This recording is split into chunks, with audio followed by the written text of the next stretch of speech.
Hello everyone, welcome to economics by Vishan Arpita. So आज के video के अंदर हम जो टॉपिक देखेंगे that be theories of business cycle, जिसमें will be covering 3 topics. First is pure monetary theory which is given by R G. Hawtrey. Second, Schumpeter theory of innovation. Third will be the monetary over investment theory which is given by F.A. Hickey. So first which is pure monetary theory, ये propose करी गई थी by Hawtrey. So according to him, अगर money supply के अंदर कोई change आता है सो उसकी वजह से हमें इकोनॉमिक एक्टिविटी में फ्लक्चुएशंस दिखती हैं. सो दिस थ्योरी जो है दैट बेसिकली पोज कि जो फ्लक्चुएशन है that is mainly on account of the monetary and credit market में जो चेंजेस होते हैं उसकी वजह से फ्लक्चुएशंस नज़र आते हैं इन द बिजनेस साइकिल. ठीक है. सो अगर मनी सप्लाई बढ़ता है तो प्राइस बढ़ेगा, प्राइस के साथ साथ प्रॉफिट्स बढ़ेंगे, टोटल आउटपुट जो है वो भी इंक्रीज हो जाएगा एंड ओवरऑल ग्रोथ जो है दैट ऑल्सो स्टार्ट, कि आपको ग्रोथ दिखेगी कि आउटपुट बढ़ रहा है, प्रोडक्शन एक्टिविटी ज़्यादा हो रही है इकॉनमी में, तो ग्रोथ भी दिखेगी इकॉनमी के अंदर. ऑन द अदर हैंड यही अगर मनी सप्लाई कम हो जाएगी तो प्राइजेस कम हो जाते हैं, प्रॉफिट्स डिक्लाइन हो जाएंगे, आउटपुट जो है वो कम हो जाएंगे.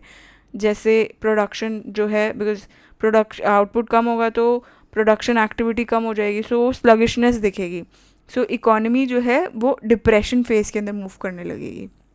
सो principal factor which is behind the supply of money is credit, जो कि क्रिएट होता है by the banking system. So economy जो है वो ऑब्जर्व करती है, अपस्विंग दिखता है जब एक्सपेंशन होती है बैंक क्रेडिट के अंदर, वो कंटिन्यू रहती है टू एक्सपैंड जब तक बैंक क्रिएट करता रहता है credit.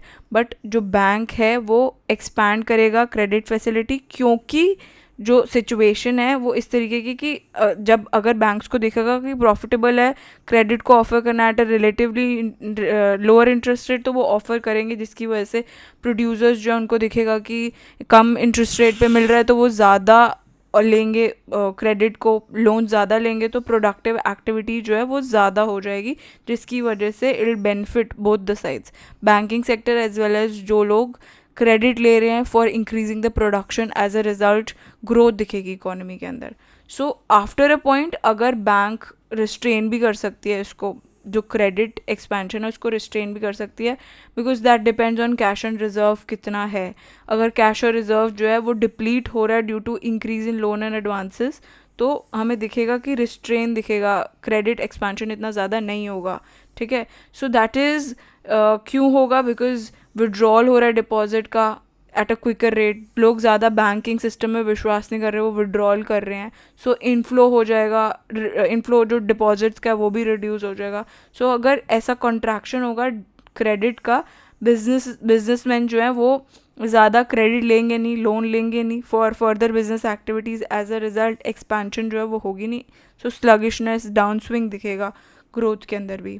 Next theory is Schumpeter theory of innovation. So Schumpeter theory of innovation जो है that is basically a major reason, जिसकी वजह से इसके अंदर बेसिकली बताया है कि इस थ्योरी के अंदर इनोवेशन का सबसे बड़ा मेजर रीज़न है कि इन्वेस्टमेंट जो है that is a major reason for increase in investment and business fluctuations, कि इनोवेशन हो रही है उसकी वजह से वो मेजर रीज़न है कि इन्वेस्टमेंट बढ़ेगी as well as business fluctuations भी दिखेंगी. So according to Schumpeter cyclical process होता है that is utmost exclusively the result of innovation in the organization, both industrial and commercial.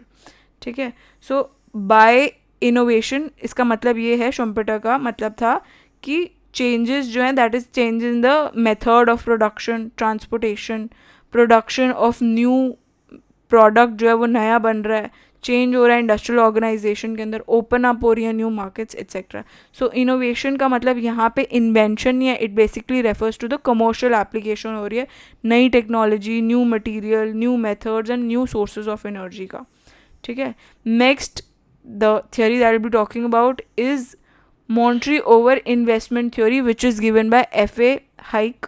सो जो मॉनेटरी ओवर इन्वेस्टमेंट थ्योरी है that was propose bye hike, जिन्होंने stress करा था कि अगर हमें मेंटेन करना है economic equilibrium, so there should be a pattern of investment जो कि कॉरस्पॉन्डिंग होना चाहिए टू द कंजम्पशन पैटर्न.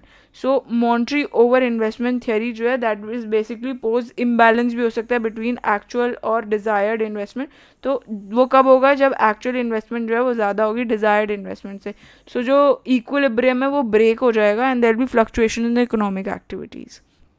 सो ये थ्योरी है जो कि बेसिकली बोलती है कि total investment should be distributed among various industries के अंदर इस तरीके से डिस्ट्रीब्यूटेड होना चाहिए कि हर इंडस्ट्री जो है वो प्रोड्यूस करे ओनली एज मच एज जितना कंज्यूमर डिमांड करे उतना ही हर एक इंडस्ट्री जो है वो प्रोड्यूस करे. इसका मतलब ये है कि हर इंडस्ट्री जो है उसका सप्लाई और डिमांड बराबर होना चाहिए. गिवन ये सारी इक्विलिब्रियम कंडीशंस हैं, सो कोई भी टेंडेंसी नहीं होनी चाहिए कि ज़्यादा कंजम्पशन हो रही है हेंस इकोनॉमी जो है वो इस स्टेज पे है.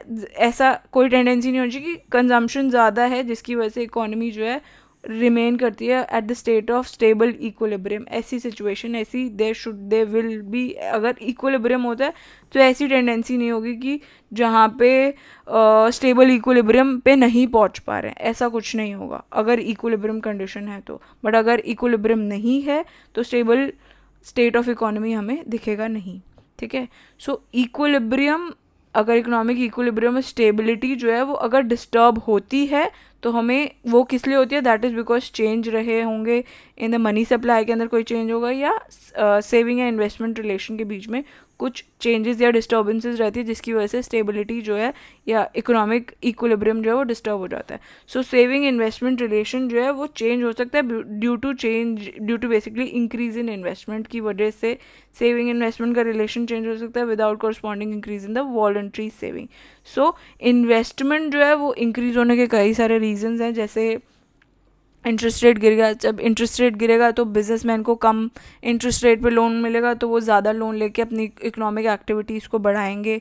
सो जिसकी वजह से हमें ग्रोथ भी नज़र आएगी. And there can be other reason as well कि इंक्रीज़ हो गया है मार्जिनल एफिशिएंसी ऑफ कैपिटल जो है वो बढ़ गई है, उसकी वजह से भी इन्वेस्टमेंट बढ़ सकती है. या बिजनेसमैन्स को दिख रहा है कि ऑप्टिमिस्टिक फ्यूचर बिजनेस प्रॉस्पेक्ट्स नज़र आ रहे हैं, तब भी वो ज़्यादा इन्वेस्टमेंट करेंगे.